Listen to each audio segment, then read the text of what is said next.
Welcome to the Business Spotlight Series. I'm Rick Plaskett, a certified business and leadership coach here in Columbus, Ohio.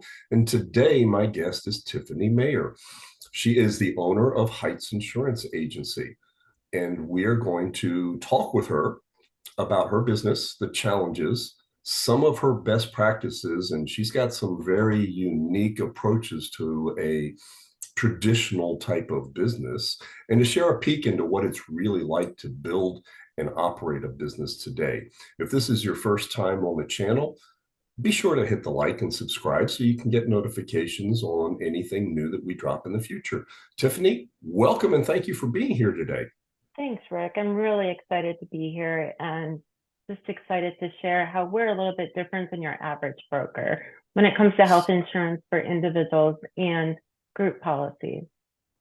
Super. So yeah, let's start off. Tell us a little bit about just a brief overview of your background and a little bit of what makes Heights Insurance a unique company.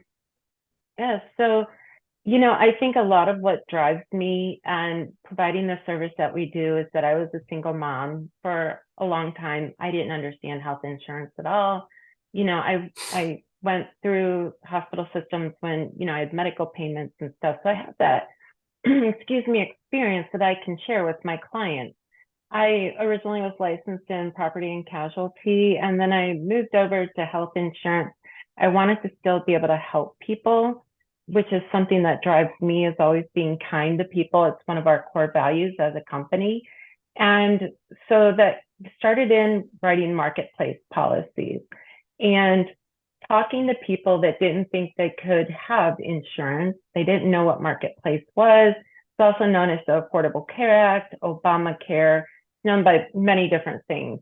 Basically, it is government subsidized health insurance. Anyone can use it. I have clients that make $800,000 a year, but they're independent health insurance policies for them and their families because a group policy is too much money. Marketplace is great. You have a variety of all the big box health insurance have policies available on there, and we customize those for individuals.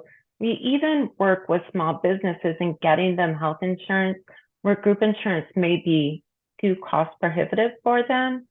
Group insurance, they look at underwriting. They want to know how long you've been in business. They want to know everything about your medical health. They want to know if you have a pre-existing. All those bits will raise your premium. Age also is a factor. Marketplace doesn't take into account pre-existing. We have people that come to us in their 50s and they're just starting out. They've left a corporate business. Marketplace is a perfect example for them. We can write them a group policy. In fact, we quote it, and then we've developed a marketing tool to show them, without giving too much overflow of information, what the costs are, what the breakdowns are, and then we walk them through it. They have access to every bit of the policy, but we try and give it to them in small bits so that they can completely understand it. Where we come in is a little bit different. And me having that background, being a struggling single mom for a number of years, is that in Columbus, I know what the financial benefits are if you go to, say, Children's Hospital. You can get financial assistance for a family making up to $150,000 a year. So I'm able to share that experience with a lot of our clients, and they really appreciate it because, first of all, nobody knows how health insurance works unless it's your lane. It's my lane, so I get it. But generally, people don't understand. I've had vice presidents of Chase ask me, why don't you just give it up and come work for a big company like us? And I said, because I think I would die. I'm an entrepreneur. It's not my first business.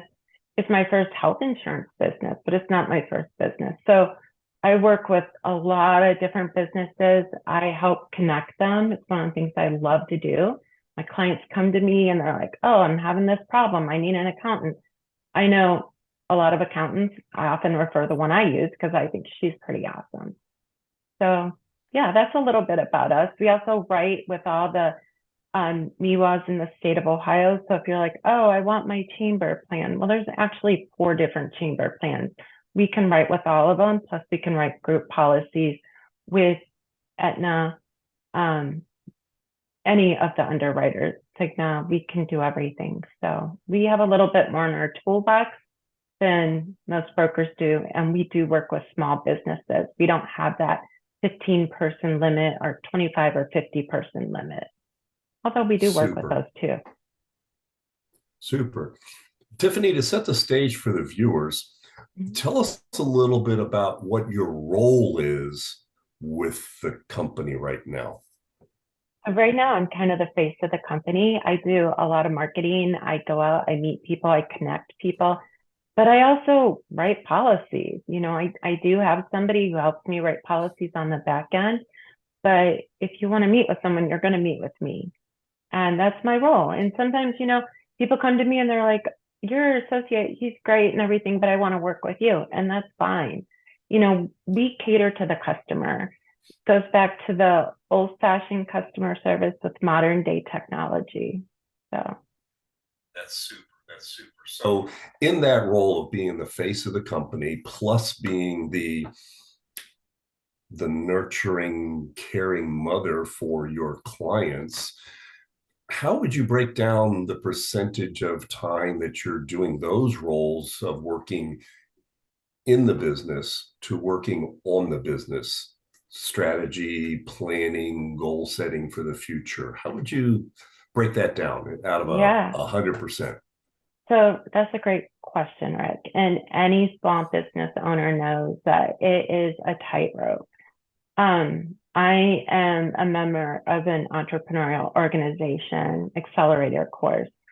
So I spend a lot of time with that group. We have at least one accountability meeting monthly, and then we have quarterly meetings that kind of help us break everything down about our business. I just had one this week, and breaking things down, looking at who our partners were, our strategic partners, or whether they're contract workers, W-2s, who's important to us and why. That helped me develop our core values for our business. So there's, being a small business owner, it's not a 9 to 5 job. Some may not be on after 5, but you can better believe you can get an appointment with me after 5. Just let me know, and I'm happy to schedule it.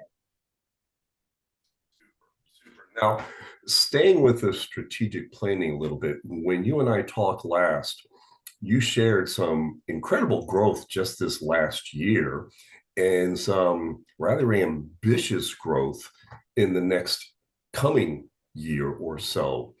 Um, in achieving that growth, do you have to grow the company yourself, or are you capable of doing that with the resources that you have now? It's kind of tricky. We grow by referrals, which are 100% client driven at this point. We are growing into other states starting in the spring. We'll be growing into Florida. And we're also into Michigan. We haven't advertised that as much yet. Do I do it myself with my current resources? Yeah. I mean, it's always better to have that control. I am a typical entrepreneur. I want that control. I want to guide my destiny. I don't want to have a bunch of investors telling me what they think I should do. Super. Okay, so that definitely gives us a view of your mindset of no, I'm not going to allow somebody else's money to come in and guide me. But that also puts it, you just mentioned 3 new states.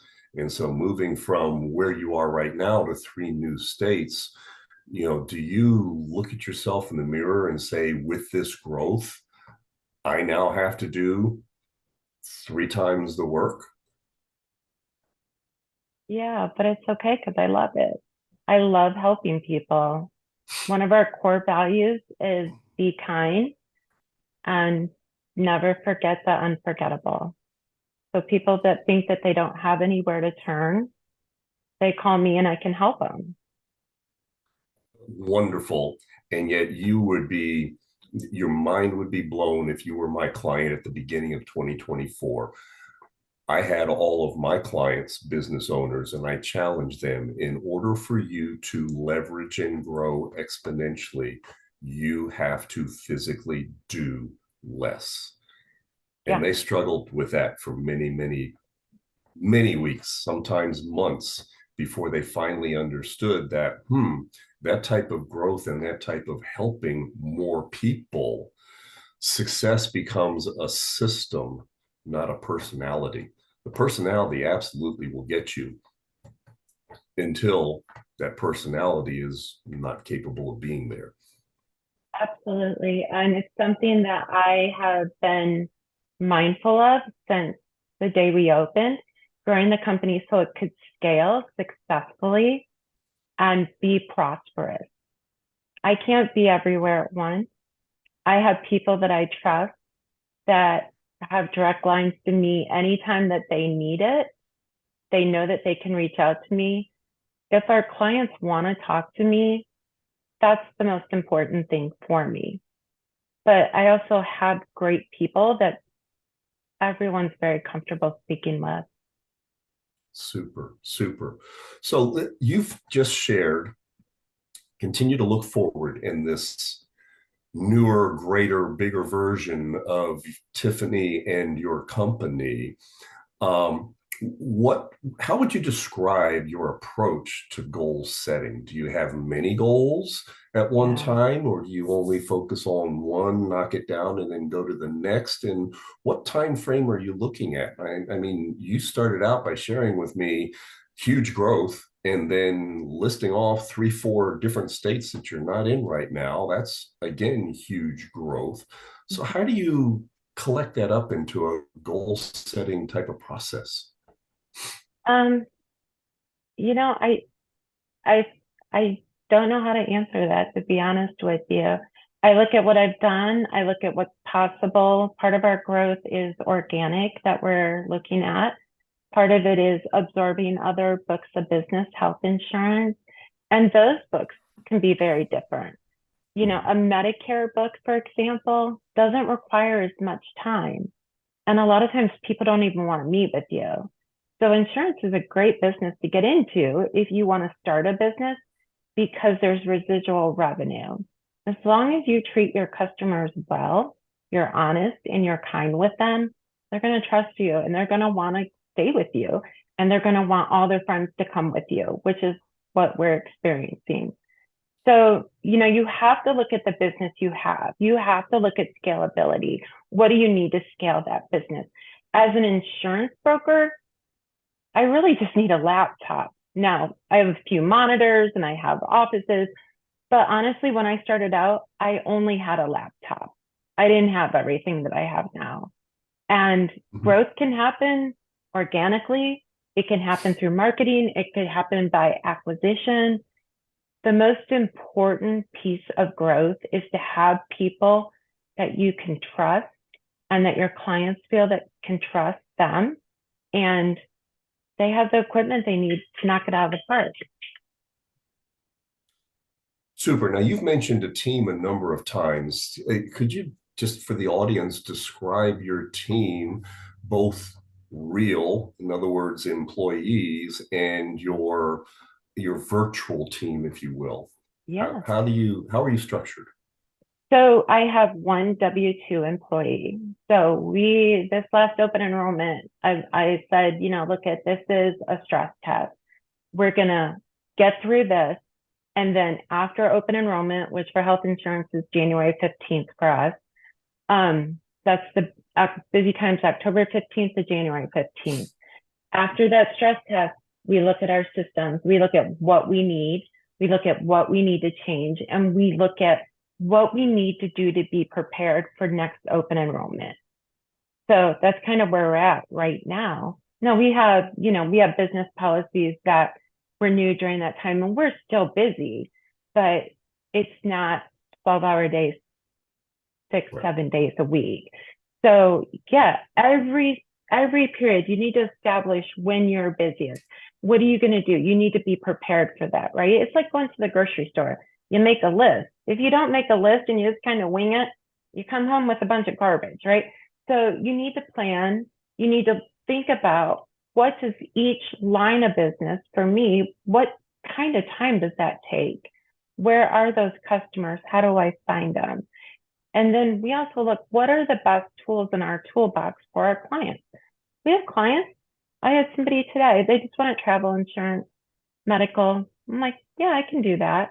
It's a very, very, very small part of our business, but it's enough to get people to call and learn who we are and they like working with us. And then when they turn 65, they call us. Big Lots closings here in Central Ohio. We had a lot of Big Lots corporate employees call us because they were losing health insurance. They had never before had to deal with health insurance. They were always on a corporate plan. It was super easy. We go over stuff. I believe in educating our customer. We don't make the decision for your health insurance. We give you the tools to make the decision. And we have all kinds of tools to kind of make your life a little easier. Super, super.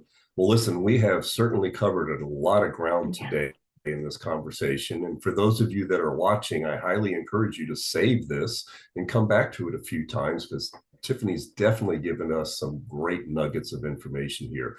So as we begin to wrap up, Tiffany, what I'd like to do is enter in a little section here called Rapid Fire. This is just a couple of questions, 4 or 5 of them, and all we're looking for is top of your mind. Are you ready? Sure. Super. What's your key to success? Being kind and being honest. Fabulous. What's a piece of advice that you would give to another business owner that is in your situation starting out here recently? Don't stop. Super. What's a book that you have read that really inspired you? Oh gosh, I forget the name of it. I think it's called something hospitality. It's a yellow book with black print on it, and it's based on a restaurant out of New York City, and it's just unquestionable hospitality. I think it's called. I don't know if that's right, but it's like the best book. It's about going over the top, giving your customers more than what they ever expected. Super, super. And if there was one area of your business that you could choose to improve between now and your next open enrollment, what would that area be? We actually are coming up with an automated workflow to get emails out to collect everyone's doctors and medications, no matter what plan that they are on, so that when we have the 2-week shopping window before each open enrollment, we can start getting plans ready. And that way we just have to present to our clients and have them make the decision. Super, super. So before I get to the last question of the day, Tiffany, if there's people out here watching that want to get in touch with you, either to become a client or to learn more about what you have shared with us today, what's the best way of contacting you? You can phone us at 614-381-7078, or you can email me, Tiffany, Tiffany, at Heights, HEIGHTSINS.com. Super. Thank you so much. So here's the last question. Yep. What is most inspiring to you today? Most inspiring. I'm part of a national organization of women business owners, and they inspire me every day. Talking to other business owners inspires me every day, and it helps fuel my drive. That's awesome. Awesome. Tiffany, thank you so much for joining us today and sharing your journey. And audience, thank you so much for watching. We're sure that you're going to continue to listen and see other inspirations, but today Tiffany's just knocked it right out of the park. And I really appreciate you sharing your story with us today. So folks, make it a great day and bye for now. Thanks, Rick.